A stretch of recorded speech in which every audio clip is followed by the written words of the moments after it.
the Freedom Climb is not just about trafficking. It's about oppression. It's about slavery. It's about exploitation. It's about poverty.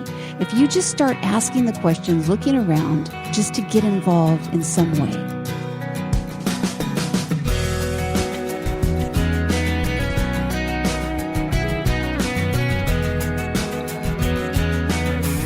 That's Cathey Anderson, and she and nearly 50 other women are about to climb Mount Everest, and you'll hear about it today on First Person. Welcome, everyone, to this week's edition.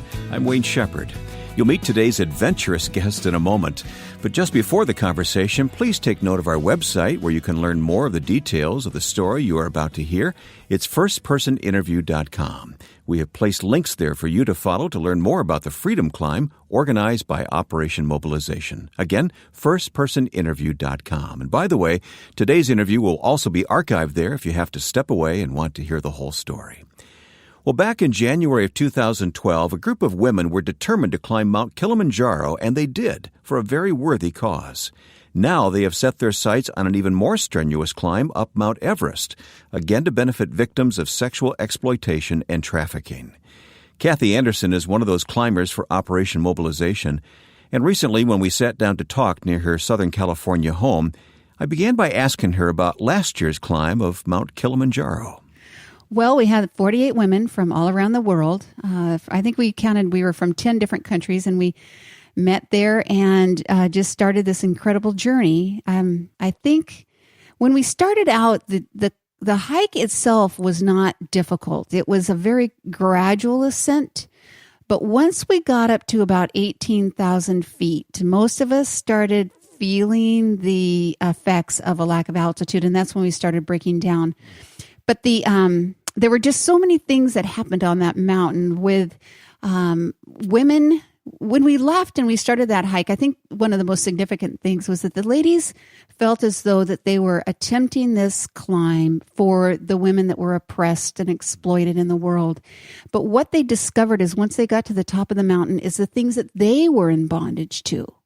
And as they laid those things in their broken state, I mean, when you get up there and you're trekking at that altitude, you break down quickly and it just becomes a mental game. And so everyone had to go to that place where the Lord was really their only reserve to get to the top. So this was a spiritual journey. Oh, it was an incredibly spiritual journey. I mean, it was so significant that when we got down, we were amazed because we had not anticipated the amount of the spiritual side that it ended up being. And it was an ascent of up to 18,000 plus? Kilimanjaro, the top is about over 19. Okay. And you went how far? To the top. Right to the top. There were 43 of us out of the 48 that went right to the top. Oh. And so Uhuru Peak is the actual very tip top, and several actually made it to that very, very highest peak. But were you one of them? I was not. Oh. I had some gals on my team, and I turned around and I looked at them, and I knew they would follow me if I kept going. But I also knew that it was not a good choice. That's to keep good leadership. Going. Yeah, yeah. It was when they are as white as a sheet and stumbling over their words, you know that we better go down. There's a limit there. Yeah. Now you mentioned they were doing it on behalf of oppressed women and children. Yes. Let's talk about that for a moment. It wasn't just to say, "Hey, I climbed Mount Kilimanjaro." Right. It was to bring awareness and raise support. For victims of sexual trafficking and slavery. Yes, and that's such a great question, and thank you for asking. It's the climb part merely is a symbolic gesture of climbing a mountain, of what that means for women around the world to climb to freedom, and it gives us a platform. I mean, when you say that you have 48 women climbing Mount Kilimanjaro, people always are willing to listen, and so that's what we're doing. We just want to be able to get out there and tell the story of what life is like for most of the women of the world. Mm-hmm. And you do this under the auspices of Operation Mobilization. Yes. How does it fit the mission of OM for you to go climbing these mountain peaks? Well, it's a perfect fit, which again, there was another surprise, but OM, it works in all of these countries around the world with the most marginalized, least serviced people. And so those are the women that we want to reach. With the Proverbs 31, we just want to be the voice for these ladies that don't have a voice, who've been silenced through poverty. really through poverty is the big factor that we're trying to address and reduce the vulnerability to the exploitation that they have. So how do they end up benefiting from what you're doing? Is it a matter of raising money and support or awareness or both? Well, it's both. We the awareness part is huge because we believe that if we tell the story, then people have this information, and now it's up to them to decide what they are going to do with that information. And that's the key. Okay. Now that you know, what are you going to do about it? We have identified over 30 projects in the OM world that served the most vulnerable women and children of the world, and they're all over the OM world. OM's in 110 countries of the world, and over 6,000 missionaries on the ground. So we've identified the projects that are specific to serving these women. Probably our sweet spot where we really do the most work is in vocational training and educating kids. And that is really where we feel the most equipped. There's so many organizations out there that are doing some great work with the rescuing of trafficked girls, but our heartbeat is reducing the vulnerability to this in the first place and empowering women to be able to make their own choices and to rise out of that poverty themselves. And knowing that OM is involved, there's an element to this that's it's always done in Christ's name. Absolutely. That's the ultimate goal, isn't it? Is to minister peace and healing in Christ's name. Right. Absolutely. The thing that I love about OM is the people that we have met through OM. They are true servants in the purest form of the word for the Lord. I mean, they just have that heart where they have sold out. So what evidence do you have that it made a difference? Now, we're talking about last time. We're going to talk about the next time in a few moments, but what evidence do you have that it really accomplished its mission, its goal? Well, we were able to raise, I'm going to estimate around $500,000, about $500,000 from all of the projects and send it out. And so the results are just starting to come into the inbox of how lives have been changed. And I am telling you what, there is no greater joy than to read these stories and to see the pictures of women who now own a sewing machine, and or the kids that are going to school, or the schools that have been built. And it's just, the stories are endless. It'll go on for years, won't it? Oh my goodness. And they're up in Ghana where prostitution rings are being broken up. And it's just on and on. In Chad, where a group of little widows that their only source of income had dried up. And so we were able to help them, to sustain them through all of this. Otherwise, they just become outcasts. They become throwaways. And so it's just, that's the other beauty of the Freedom Climb, is these projects are so wide and vast and varied. We went to Bangladesh this year, and we walked out into this remote village, and there were these they're tiny. The women are so small, and of course they're covered, and they were sitting at these sewing machines. And now we didn't speak the language, but our interpreter was standing there, and he asked any one of them if they'd like to stand up and tell a story. So one little gal stood up, and she just started pouring out her heart. And as she's pouring out her heart, all of the other women start crying. The interpreter starts crying. We don't have a clue what she's saying, but we start crying. And the story was that they had all had fistulas. And so they had been kicked out of their homes. They didn't have jobs. And so a doctor came to town, repaired the fistulas, and then we brought in this vocational training and brought them a sewing machine and taught them tailoring skills. And they were so, so grateful. And we just got word that class graduated and the next class has come in. So it's so fun to see that it's working and lives are being changed through it. Yeah. Now, you said, I believe there are 48 women who made the climb of Mount Kilimanjaro? Yes, there were 48 that started out and 43 actually summited. All right. And the youngest was how old? 18. And the oldest? 70. 18 to 70. Yeah. Same thing for the next climb, you think? You're looking for women of all ages? Well, we're close, and it's so frightening to say that I'm the oldest this time. Oh, no. How can this be? I know. That's what I said. How can this possibly be? I just turned 60 this year, so we get to I get to hold the banner. And then I think... what's holding the banner? What's that about? That means you're never too old. Oh, You are okay. never too old to just right. step out in faith when the Lord asks you to do something. There's some honor there. Yeah. It's kind of cool. Yeah, I think so. I'm not dead yet. And what are you doing to let it meet? And now we're only a few weeks out before this climb is actually going to be made. April 7th, we leave. Okay, so boy, that's not very far away. How many women are going to make this next climb? On this one, we have 45 from all over the world. Again, we have 21 from the U.S., and then 10 from all different countries around the world, and 9 from Africa. Okay. And how do you choose those who make the climb? They come through. They go through an interview process, and we Training? Because we all live. We're from 7 different states around the United States. We don't have much face-to-face interaction, so it's all up to them. They need to be self-disciplined. They need to get out there and work. I was blessed with a daughter who's a personal trainer, so she whips me into shape. All right. And so, and probably enjoys the process. Huh? Yeah. And so everybody's just responsible to get themselves in shape. Altitude, of course, is the big. Yeah. That's the one that's going to separate the women from the girls. Right. Now, this next one is Mount Everest, but it's not all the way up to. No. All right. We're going to go to base camp, and then we'll summit Kalapatar. And that's a little over 18,000 and look down on base camp, but then we'll have summited a mountain. Coming up, we'll talk more with Cathey Anderson, part of Operation Mobilization's Freedom Climb, climbing up Mount Everest. Next week at this time, an in-home visit with singer-songwriters Keith and Kristen Getty. We want to write something that has a quality to last. And there's a sense of excellence and truth combined. If we can do that well, that becomes, I think Michael Card always said that becomes your protest. It says the thing that you can't say. Known for their hymn, In Christ Alone, we'll have a conversation with Keith and Kristen Getty about their faith in music. Next time on First Person.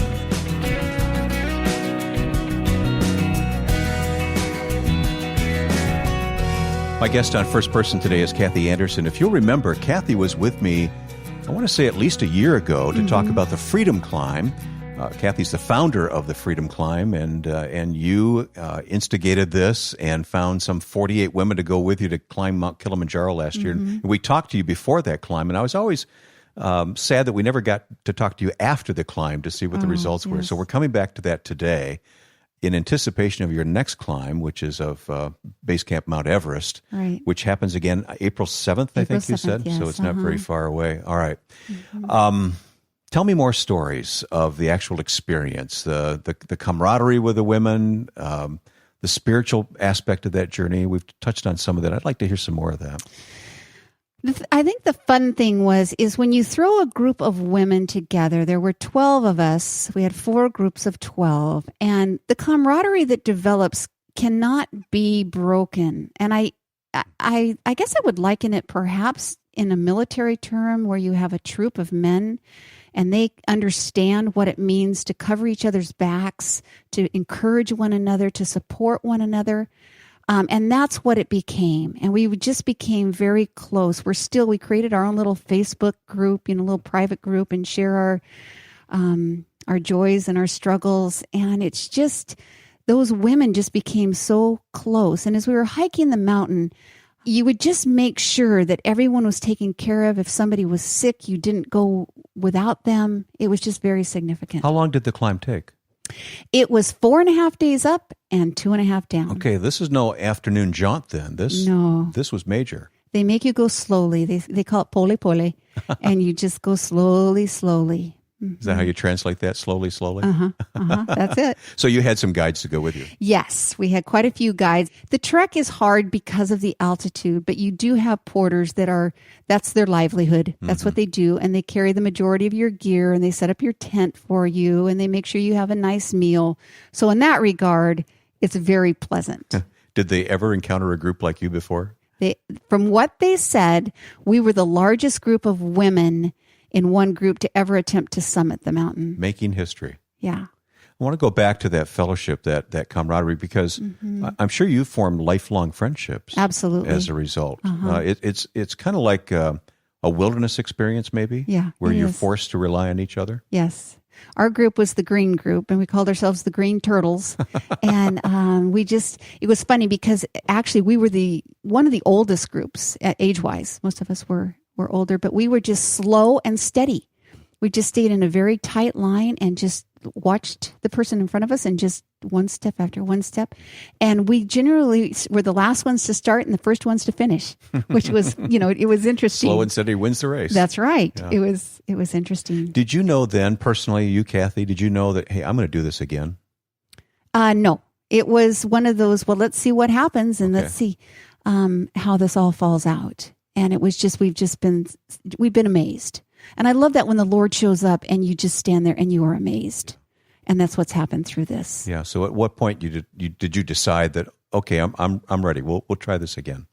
I think when we got back and after we rested, the discussion started. And once women began to see what we were doing and why we were doing it, they began to come to us and ask. And we already had that again for 2014. People are coming and saying, I want to do it. I believe in what you're doing. You're going to do this beyond this next one. At this point, we are taking each year 1 year at a time. As the Lord leads, As the Lord leads, that's absolutely right. So we're seeing what happens on this one.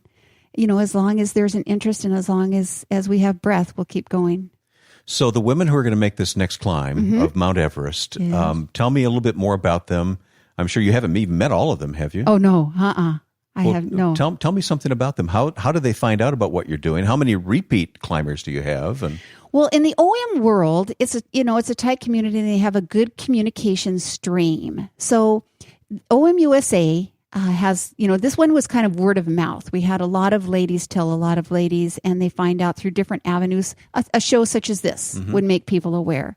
And we've had that opportunity. Thank you very much. And then we have OM Africa, and they have a very strong contingent down there that believe firmly and adamantly because, as you know, the countries in Africa, they struggle with the things that we're hiking. Yeah, they're in tune with this need, aren't they? And then we invite the OM international world to join us, women from the OM world who represent the people that we're hiking for. So they come along and they tell the stories and they just keep reminding us why we're doing what we're doing. You mentioned the porters last time. What will that be like this time?